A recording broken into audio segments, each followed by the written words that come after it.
Salut à tous, soyez les bienvenus sur la chaîne qui déboîte. Vous savez, à chaque fois que je fais une vidéo, je me dis soit je vais faire un carton, soit je vais faire un bide. Je sais jamais trop à l'avance comment ça va se passer. Parfois je suis persuadé de faire un carton et je fais un bide, parfois je suis persuadé que je vais faire un bide et je fais un carton. C'est typiquement ce qui s'est produit avec les tests que j'ai fait très récemment des chargeurs de piles et de batteries. Moi, je pensais que ça allait pas tellement vous intéresser, ce genre de test. Et en fait, vous avez été très nombreux à les regarder et à les apprécier. Ça m'a donné envie d'aller plus loin et de me poser la question que personne ne s'est jamais posée certainement dans tout l'univers. C'est quoi le chargeur de piles et de batteries ultime? J'ai cherché par monts et par vaux, au travers des contrées les plus reculées. Non, à qui je vais faire croire ça? Je suis allé sur Banggood, donc je les remercie d'avoir participé à cette vidéo. Et j'ai trouvé ce chargeur qui coûte, je crois, entre 100 et 200 balles. Je sais plus exactement, hein, je vous mettrai le lien dans la description de la vidéo, vous irez voir le prix qu'il coûte. Mais en tout cas, beaucoup plus cher que tous les chargeurs que j'ai jamais pu tester jusqu'à présent sur cette chaîne. Alors pourquoi ce chargeur est-il si cher? Qu'est-ce qui le rend si spécial? Est-ce que vous aurez envie de vous en acheter un après avoir vu cette vidéo? C'est parti pour le test. Évidemment, à ce prix-là, vous vous en doutez, on n'est pas dans le petit chargeur tout bête, tu mets tes batteries, ça les charge, et puis le voyant s'éteint quand c'est chargé, et puis basta. On est sur quelque chose qui permet de surveiller la charge de ces batteries d'une manière extrêmement précise et pointue. On peut même surveiller, vous voyez, sur une application mobile au travers du Bluetooth sur son smartphone. Par exemple, si vous avez une batterie de 2500 mAh, vous pouvez choisir de la recharger jusqu'à, par exemple, 2490 mAh seulement. Comme ça, vous êtes sûr de ne jamais dépasser sa charge utile maximale et donc de ne jamais pousser votre batterie au maximum. Et vous pouvez aussi faire des décharges de batterie, faire des cycles de recharge-décharge ou tester simplement la charge de votre batterie. Il y a vraiment moyen de faire absolument tout ce qu'on peut vouloir imaginer faire. C'est évidemment capable de recharger à plusieurs vitesses. On choisit un petit peu la quantité de courant qu'on va injecter à l'intérieur des batteries pour vulgariser. C'est tellement rapide qu'ils ont été obligés de ventiler l'appareil. Il y a 2 ventilos à l'arrière pour que ça ne chauffe pas et pour maintenir vos batteries toujours à une température d'utilisation en termes de recharge basse. Voilà, donc c'est vraiment un appareil qui est conçu pour ménager vos batteries, pour leur permettre d'avoir la durée de vie la plus optimale possible.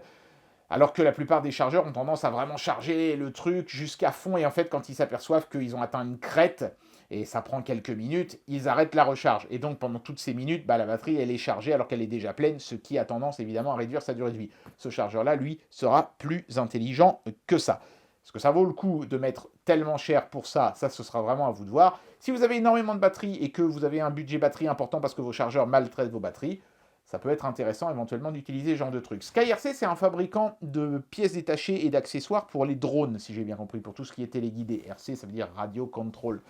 Donc, je pense qu'ils ont conçu ce chargeur pour les gens qui utilisent des grosses commandes, vous savez, avec des casques First Person View, FPV, tout ça, et qui ont besoin de ce genre de batterie cylindrique en masse et qui achètent des batteries qui coûtent cher, de haute qualité, et qui ne veulent pas les déglinguer. Voilà, évidemment, dans ce cas-là, quand vous êtes un professionnel, un chargeur professionnel, ça a du sens. Mais c'est sûr que si vous êtes juste là pour recharger les piles de la manette de votre Xbox, je pense que vous pouvez vous acheter un chargeur moins cher, ce ne sera pas vraiment très important. Ce chargeur, il est capable de recharger masse de formats, c'est marqué ici, donc toutes les chimies possibles. On a du NiMH, NiCd, du NLoop, du lithium-ion, du LiLo, du LiFePO, du LTO, et puis toutes les tailles. Alors bien sûr, on a les AAA, AA, CD, les 18650 et autres, mais vous avez un nombre de formats juste hallucinant. Sur certains, il y a des astérisques, parce que comme ce sont des grosses batteries, on ne peut pas en charger 4 à la fois, malgré le fait qu'il y ait 4 emplacements, mais seulement 2 au grand maximum, quitte à mettre 2 batteries plus petites à côté, c'est ce qu'ils ont écrit ici en petit. Voilà. Allez, on va tout de suite procéder au déboîtage. On tire sur la petite languette, on soulève le petit flap. C'est assez basique comme unboxing. On aurait peut-être pu espérer mieux compte tenu du côté haut de gamme de l'appareil. Mais bon, c'est un appareil pro. Les emballages pro sont rarement hyper chiadés. On a quand même une belle protection. Il y a plein de mousse partout. On a un manuel qui est évidemment très complet, très balèze, tout en anglais. Donc tout ça, c'est une seule langue pour le chargeur. C'est vous dire à quel point il est quand même capable de faire énormément de choses et il y a une certaine complexité évidemment. Donc vous pouvez faire des programmes de recharge du genre si vous mettez la batterie machin, le chargeur reconnaîtra et il appliquera le programme de charge numéro 8, etc. On va peut-être pas rentrer dans le détail à ce point-là pendant le test parce que sinon le test va durer 1 heure et c'est pas forcément intéressant un test d'1 heure sur un chargeur. Mais sachez que c'est possible. Le truc est capable d'identifier une batterie et d'appliquer le programme qui va bien dessus, ou bien vous pouvez choisir vous manuellement un programme de recharge et recharger une batterie à tant de milliampères avec une vitesse de temps, etc., etc. Tout ça est totalement faisable. On a un câble d'alimentation au format européen. On a l'adaptateur secteur qui cette fois-ci est fourni, hein, c'est pas comme les petits chargeurs entrée de gamme. Bon, à ce prix-là, en même temps, ils n'avaient pas vraiment le choix chez SkyRC. Un beau gros chargeur de 15 volts à 4 ampères quand même, donc il y a de la puissance dans ce machin-là, c'est pour ça que ça fait une grosse brique. Les finitions sont vraiment magnifiques, hein. Même sur le bloc d'alimentation, ils ont fait un bel effort avec cette espèce de motif en croix là. C'est très très joli. Le petit logo SkyRC même sur le transfo. Et on a le chargeur en lui-même qu'on va regarder dans le détail tout de suite. Première chose que je remarque sur ce chargeur, c'est son côté absolument massif. C'est pas le petit chargeur que vous allez mettre sur votre table de nuit, hein. Celui-ci, il est vraiment balèze. Il faudra réserver un coin de votre atelier rien que pour lui. On a un écran, et c'est pas juste un écran qui affiche 3 pauvres icônes, hein. C'est un écran avec matrice de pixels qui peut donc afficher des graphiques de charge et tout, un peu comme une sorte de mini oscilloscope. Ici, on a même un petit film de protection qui le recouvre, que je vais retirer de suite. Voilà. C'est un très bel objet en tout cas. Ça fait immédiatement confiance. Les bruits des boutons, ça fait vraiment appareil industriel. Je pense que c'est totalement voulu et assumé comme ça. Les bornes sont montées sur des bons gros ressorts bien costauds, bien balèzes. On a un beau logo SkyRC ici sur le dessus. C'est là qu'on vient mettre l'adaptateur secteur sur l'arrière. C'est plutôt pratique et bien vu. Sur le côté ici, on a le voyant pour le Bluetooth, une prise pour brancher en USB quelque chose que vous voudriez recharger, par exemple votre smartphone. Donc ça, c'est plutôt pas mal. Et ici, le PC Link, le câble n'est pas fourni, mais c'est un câble micro USB standard qui vous permet de faire la même chose qu'avec l'application mobile Bluetooth, c'est-à-dire de programmer l'appareil à distance ou de surveiller la charge de vos accus simplement en vous branchant à votre PC comme ça, si vous ne pouvez pas le faire via Bluetooth, bien sûr.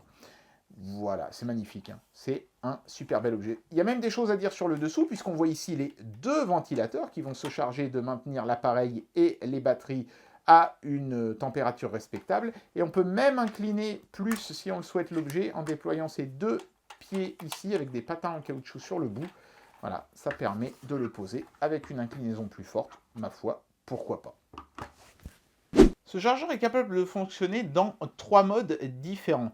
Le mode pour les nuls, c'est comme ça qu'ils appellent ça dans la notice, le mode simple et le mode avancé. Le mode pour les nuls, on va dire que c'est vraiment le mode, je pense que la plupart d'entre vous voudront utiliser, c'est-à-dire vous prenez une batterie, alors j'ai 3 types différents, j'ai une pile au format C, j'ai une AAA que plus aucun chargeur chez moi ne veut recharger. C'est une pile de chez Carrefour. Ça fait hyper longtemps que je l'ai. Chaque fois que je la mets dans un chargeur, ça me marque qu'il y a un problème et que ça ne peut pas être chargé. Ça clignote rouge.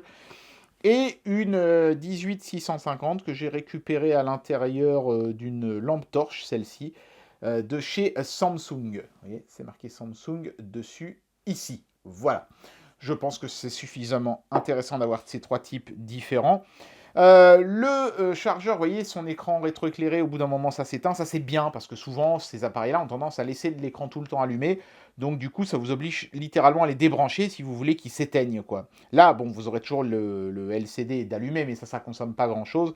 Par contre, ça s'éteint au bout d'un moment quand on ne touche à rien. Il suffit d'appuyer par exemple sur le bouton Enter ici pour que le rétroéclairage se rallume. Donc pour le moment, vous voyez qu'en mode pour les nuls, entre guillemets, cet adaptateur est capable de se rendre compte, ce chargeur, qu'il n'y a pas de batterie. C'est déjà bien. Donc bien sûr, on va commencer en mettant par exemple ma Samsung 18650 dans ce logement-ci et voir ce qui se passe. C'est parti, le pôle positif vers le haut. Tac. Donc déjà, le voyant ici s'allume. Là, il a vu que c'était une lithium-ion, 4,16 volts, et il est en train d'appliquer un courant de charge de 0,7 ampères. Donc 700 milliampères, c'est une charge quand même déjà assez rapide, mais pas trop violente non plus. Ça permettra donc de recharger cet appareil-là de la meilleure manière qui soit. Et vous voyez qu'il a absolument découvert tout ça, tout seul comme un grand. J'ai pas eu besoin de lui spécifier quoi que ce soit. C'est l'avantage du mode dummy. Par contre, évidemment, vous ne pouvez pas appliquer un niveau de charge précis, du genre je veux que ça charge jusqu'à tant de milliampères, tatati tatata. Ça, en mode dummy, c'est comme ça qu'ils appellent ça, hein, pour les nuls, c'est totalement l'appareil qui décide. Donc on va mettre la deuxième batterie. Donc elle, c'est une NIMH normalement. Voilà. Est-ce qu'il va s'en rendre compte? Ouais. NIMH, 1,34 volts. Pareil, il applique un courant de charge à 0,7 ampères.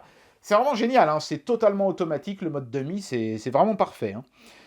Et puis, alors ici, je vais tenter ma petite batterie que plus aucun chargeur ne veut charger, ma Carrefour à, alors je sais pas combien elle fait celle-là, 600 milliampères, donc c'est du 1,2 volts normalement, ce genre de truc.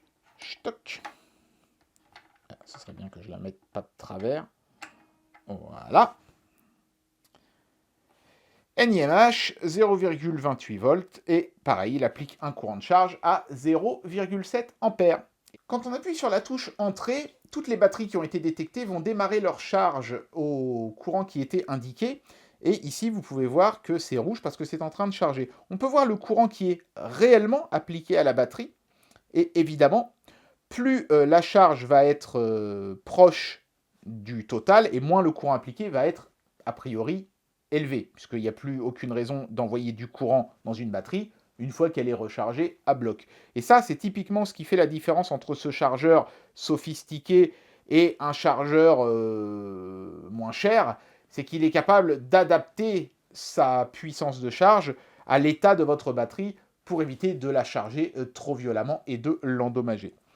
Donc voilà, bah écoutez, vu que ça charge à maximum donc 700 milliampères, celle-ci elle doit être bien vide, hein, celle du milieu parce que c'est le niveau qui est indiqué, et ben je vais tranquillement attendre que mes batteries soient rechargées, et puis ensuite on testera les deux autres modes de charge.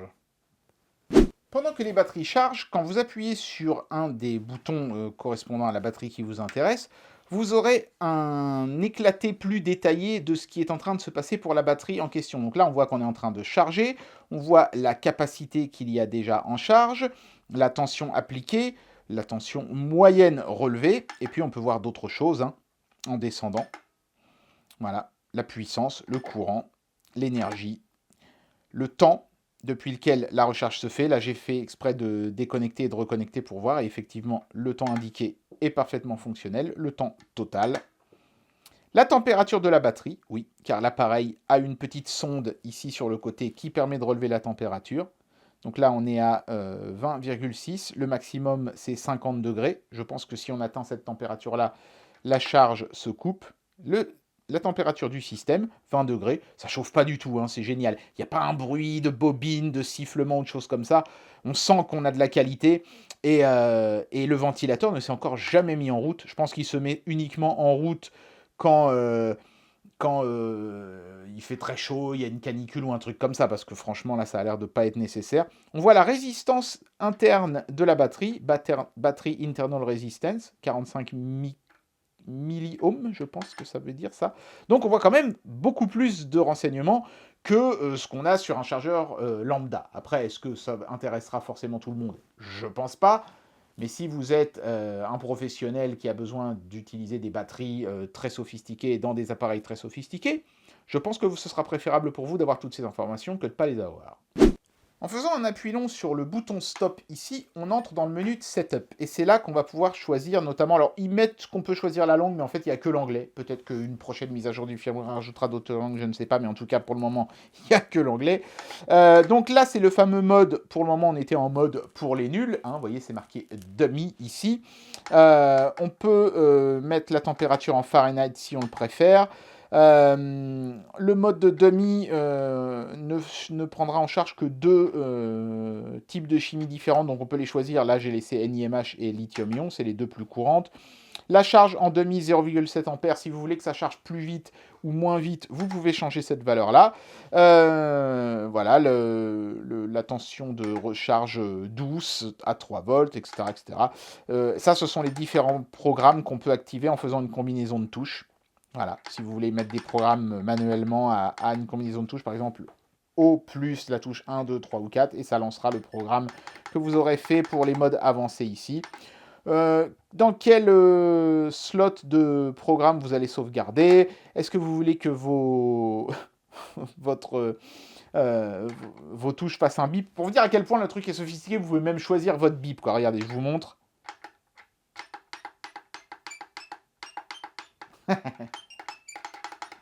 Ça sert à rien, mais c'est génial. Voilà, on peut cacher certaines chimies, donc RAM par exemple, je ne sais pas trop ce que c'est. Bon, c'est caché par défaut, donc je le laisse caché. J'imagine qu'il y a une raison pour ça. Combien de temps les messages d'info vont s'afficher? Combien de temps l'affichage ici restera rétroéclairé? Le contraste de l'affichage. On peut mettre un économiseur d'écran aussi, vous savez, ça va faire rebondir un logo comme sur DVD, mais alors c'est horrible parce que ça fait des bips en même temps, ça fait pip, pip, pip, pip, pip, pip. Vous imaginez ça dans un environnement de travail, avoir un machin qui se met à biper? Le ventilo se met à tourner à partir de 50 degrés, le Bluetooth est activé. La tension accepter en entrée, ça c'est pas mal parce que vous pouvez la changer et du coup si vous perdez votre adaptateur fourni, vous pouvez en mettre un autre, c'est bien vu. Faire un factory reset, calibrer les batteries, parce que l'appareil a une pré-calibration en usine mais elle peut être faussée. Si vous voyez que vous mettez une batterie de 2000 mAh et qu'il indique 1900, vous pouvez lui dire non c'est une 2000 et il se recalibre. La version du firmware, donc on peut mettre à jour le firmware, c'est peut-être pour ça qu'on peut mettre des langues supplémentaires. La version du hardware, là c'est supérieur à la 2.2 ou égal à la 2.2. Non, c'est bien, hein, c'est vraiment extrêmement complet. Donc je vais me mettre en mode normal et refaire un essai, voir ce que ça change. Mais je pense que ça risque d'être déjà nettement plus compliqué. Voilà, donc je vais mettre ma batterie Samsung ici à gauche comme tout à l'heure, exactement de la même manière, et on va voir ce que ça change quand je suis en mode normal. Voilà, donc là on voit qu'en fait, ça sélectionne un programme. Et c'est là que vous allez pouvoir programmer comment vous voulez que votre batterie se charge. Donc là, il me propose le programme numéro 1, qui à mon avis est peu ou prou la même chose que le mode pour les nuls, à vrai dire. Mais vous pouvez changer, donc vous avez vu dans le setup tout ce qu'on pouvait changer. Vous pouvez changer la tension, l'intensité, est-ce que vous voulez qu'il y ait le ventilo ou pas, vous pouvez changer plein de choses, vous pouvez même mettre un timer, genre je veux que ça charge la batterie pendant 20 minutes, etc. Et ensuite, vous faites Enter, ça analyse, et là, par exemple, ça me met une erreur, parce que, a priori, la tension que j'ai mis dans le programme 1 n'est pas bonne pour cette batterie-là. Et donc, forcément, vous voyez pourquoi il y a un mode pour les nuls. Vous êtes obligé, quand vous chargez un type de batterie bien spécifique avec un programme, que le programme soit cohérent avec la batterie que vous avez mise dedans, évidemment. Voilà, maintenant, si je fais le même essai avec une batterie qui a la bonne tension, vous allez voir que là, le programme 1 va fonctionner et la charge de la batterie va commencer. C'est juste plus précis et plus pro que le mode pour les nuls, mais ça n'est pas moins efficace néanmoins. Le mode avancé n'est pas très différent à l'écran du mode simple. Vous allez juste avoir davantage d'options disponibles pour chacun des programmes que vous allez appliquer à chaque batterie. Mais après, le procédé est exactement le même. Vous mettez votre batterie, vous choisissez le programme approprié et vous appuyez sur Entrée. Et ça charge votre batterie. C'est exactement pareil. C'est juste que voilà, ça vous donne de plus en plus, on va dire, la main sur ce que vous pouvez faire ou pas avec vos batteries. C'est tout. Sachez que quel que soit le mode dans lequel vous chargez vos batteries, vous pouvez voir un graphique clair de ce qui est en train de se passer dans votre batterie en restant appuyé sur le bouton bas pendant quelques secondes. Tac. Voilà ce que ça donne. C'est pratique parce que ça permet vraiment de voir comment évolue la charge de votre batterie au fil du temps de son cycle de charge. Sachez aussi que l'appareil est capable de compter le nombre de cycles de charge que vous avez fait sur une batterie, puisqu'il est capable littéralement d'identifier une batterie par rapport à une autre. Mais évidemment, le nombre ne sera juste que si vous utilisez exclusivement ce chargeur-là pour recharger vos batteries. Si vous avez utilisé d'autres chargeurs par le passé ou à l'avenir, eh ben, le nombre de charges, de cycles qui s'affichera, ce sera le nombre de cycles que vous aurez fait avec cet appareil-là, pas le nombre de cycles que vous aurez fait au total. Et bien sûr, impossible de vous montrer ce méga chargeur sans vous montrer l'application mobile qui va avec. Vous voyez immédiatement, par exemple, l'un des intérêts de cette application par rapport à juste l'écran ici, dans la mesure où là, par exemple, j'ai vraiment un affichage très clair du niveau de charge actuel de mes batteries. Là, vous voyez, ça clignote parce que pour le moment, j'ai juste mis les batteries, mais je n'ai pas encore démarré le cycle de charge. Donc c'est pas mal, ça permet vraiment d'avoir un visuel très détaillé, et puis ça permet aussi de gérer ces programmes de manière beaucoup plus simple. Vous voyez, on peut rajouter des programmes en passant ici par l'interface graphique pour chacun des boutons. Donc vous voyez, on peut choisir quelle capacité on veut injecter à la batterie, la charge de courant qu'on va appliquer, la cible, la tension qu'on veut obtenir dans la batterie une fois qu'elle sera chargée, le courant au moment où ça va couper, si vous voulez, le temps de repos, voilà, d'une batterie, parce qu'on peut, injecter des temps de repos, la tension de redémarrage, la protection en température, le timer. Voilà, on peut mettre un nom à sa batterie si on le souhaite aussi. Voilà, donc ça c'est le type de batterie qu'on va charger, le mode qu'on veut appliquer, parce qu'on peut faire des programmes pour charger, mais on peut faire aussi des programmes pour décharger une batterie, ou pour faire des cycles de charge-recharge sur une batterie qui est un peu fatiguée, pour la faire repartir, ou tout simplement des programmes pour recalibrer, ou enfin on peut vraiment programmer tout ce qu'on veut, hein. Après, on a des réglages, donc ça va être les unités de température. Ça va peu ou prou être la même chose que vous aviez dans l'écran de setup, hein. Mais ce qui est intéressant, donc ici, c'est vraiment cet écran-là, je trouve, moi, personnellement, où on peut voir dans chacun des canaux du chargeur ce qu'on est en train de faire. Donc là, par exemple, si je lance la recharge,